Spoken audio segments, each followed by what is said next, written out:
किन मुद्दों को लेकर के आज शायरी की गई है? देखिए, आज राष्ट्रीय लोकतांत्रिक पार्टी के परिवार के द्वारा जालोर जिले के निकाय चुनाव को लेकर आज संगठन की बैठक आयोजित हुई।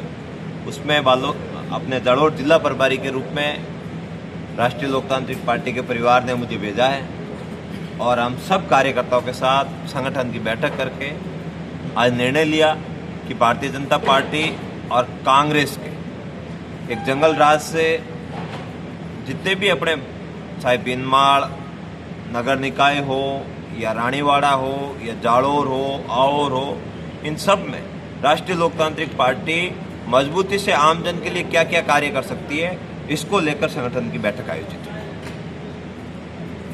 हुई। ये निकाय चुनाव को लेकर आप बैठक करने आए? बिल्कुल सर, निकाय चुनाव को लेकर बैठक करने आए और जालोर जिले में मुख्य कार्यकर्ताओं को हर वार्ड में भेजकर हमारे जालोर नगर परिषद में क्या क्या समस्या है, हमारे शहरी के जो वार्ड है उन वार्डों में भारतीय जनता पार्टी और कांग्रेस के द्वारा पिछले 80 सालों में क्या क्या गलतियां रही, उन सबको सुधारने के लिए राष्ट्रीय लोकतांत्रिक पार्टी का कार्यकर्ता क्या कर सकता है, इस पे आत्मचिंतन किया और कार्यकर्ताओं की फौज को हर वार्ड में भेजने के लिए एक रणनीति तय की गई। आपकी यहाँ जिले में टीम है? बिल्कुल हमारी टीम है। मैं जिला प्रभारी के रूप में आया हूँ। हमारे BLA 2 बने हुए हैं, BLA फर्स्ट बने हुए हैं। जिला कार्यकारिणी है? बिल्कुल BLA फर्स्ट बने हुए हैं, BLA 2 बने हुए हैं और जालोर जिले का प्रभारी बना हुआ है। बिल्कुल हमारी सब पूरी की पूरी टीम तैयार है और हर बूथ पे बूथों की कमेटियां बनी हुई है। हमारे थोड़े संगठन का चलने का तरीका बाकी संगठनों से अलग तरीके का है और उस हिसाब से हमारी प्रॉपर रूप से हर बूथ की तैयारी हमारे द्वारा की गई। जालोर का शहरवासी आप पे कैसे भरोसा करेगा कि आप सही उतरोगे, क्योंकि आपका कार्यकर्ता चुनाव से पहले कभी किसी लोगों से मिला नहीं, इतनी सारी समस्याएं थी, उसके लिए कभी धरना प्रदर्शन? देखिए, जालोर जिले में जब भी कोई भी तकलीफ की बात हुई तो हम लोग हमेशा मजबूती से खड़े रहे। ओडवाड़ा में जब लोगों के घर तोड़े जा रहे थे उस समय राष्ट्रीय लोकतांत्रिक पार्टी का जाबाज सिपाही थान सिंह डोली मजबूती से खड़ा था। चाहे कहीं पर भी प्रकरण हुआ, दलितों के साथ अत्याचार हो रहा था, उस समय भी राष्ट्रीय लोकतांत्रिक पार्टी यहाँ मजबूती से खड़ी थी। पिछले दिनों आपने दादाड़ में जब गौसर पे अतिक्रमण किया जा रहा था उस समय हम लोग मजबूती से खड़े थे और शहर में भी हर मुद्दे को मजबूती से जब जब जरूरत पड़ी राष्ट्रीय लोकतांत्रिक पार्टी ने उठाने का कार्य किया है। हम मानते हैं कि जो कार्य शहर में हमारे द्वारा होने थे वो हो नहीं पाए, लेकिन हम ये भरोसा दिलाते हैं कि राष्ट्रीय लोकतांत्रिक पार्टी का कार्यकर्ता शहर के हर उस व्यक्ति का भाई बनकर प्रतिदिन पंक्ति में खड़ा रहकर हर मुद्दे पर सरकार से लड़कर कार्य करवाने की ताकत रखता है। बस भरोसा करने की आवश्यकता। कैसे कह सकते हो आप ये नगर निकाय में दिख रहे हो? 1 महीने पहले तो मैं 4 दिन सड़क पे बैठ के गया यहाँ।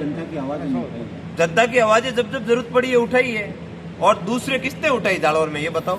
हम लोगों ने लड़ी है लड़ाई। जालोर शहर में विकास के मुद्दों के कई बार धरने प्रदर्शन हुए, कई बार सड़कों पे लोग उतरे, उस समय RLP का थी। देखिए, कई मुद्दे ऐसे होते हैं जिसमें कई ऐसे लोग उस मुद्दे में घुस जाते हैं जिसमें हमें जबरदस्ती हम आने का भी प्रयास करते हैं लेकिन हमें बुलाया नहीं जाता है और हम अगर उसमें सम्मिलित होना चाहे तो भी कई पार्टी विशेष के लोगों को खिलाफ करके हमें दूर करने का प्रयास करते हैं। लेकिन हम लोग अभी भी आपसे ये वादा करते हैं कि राष्ट्रीय लोकतांत्रिक पार्टी वार्ड के हर मुद्दे को, चाहे सफाई व्यवस्था का मुद्दा हो, चाहे शिक्षा का मुद्दा हो, चाहे नाली का मुद्दा हो या फिर बिजली का मुद्दा हो, पानी का मुद्दा हो, हर मुद्दे को राष्ट्रीय लोकतांत्रिक पार्टी, या ग्रेनाइट पायों का मामला हो या जालोर के माई डैम के पानी का मामला हो, हर मामले में राष्ट्रीय लोकतांत्रिक पार्टी मजबूती से संघर्ष करेगी और संघर्ष करके हमारे भाइयों को न्याय दिलाने का कार्य करेगी। गठबंधन करेगी या अकेली पार्टी? अकेले चुनाव लड़ रही है जिले के सभी निकायों पे लड़ेगी? सभी निकाय में। आपके पार्टी के मुखिया युवा से संवाद नहीं करते हैं, कार्यक्रम सम्मेलन छोड़ के चले जाते हैं, ऐसे में जालोर की जनता आपको कैसे विश्वास है? देखिए, जो सही आदमी होता है उसको गुस्सा भी आता है और कई बार स्थितियां ऐसी बनती है जब राज में नहीं होते तो बहुत सारी तकलीफें होती है और कई राज्य के द्वारा हमें बदनाम करने के लिए ऐसे लोगों को बीच में छोड़ दिया जाता है। उस समय कोई ठोस निर्णय लेने की आवश्यकता होती है। उस दिन वो निर्णय लिया, अगर नेताजी वो निर्णय नहीं लेते तो बहुत बड़ा खून खराबा हो जाता, जिससे हमारी छवि खराब सरकार के द्वारा करने की योजना थी, उस योजना को उसके माध्यम से नाकाम करने का प्रयास। हमारे पास फोर्स तो है नहीं, जिसको रोक के हाथों हाथ काम करवा दे। हमारे पास जो ऑप्शन था उस ऑप्शन का उपयोग किया गया।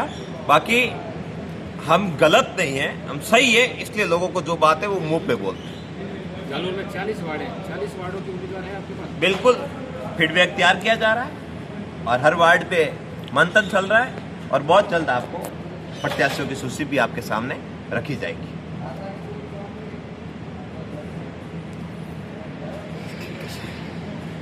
बढ़िया है,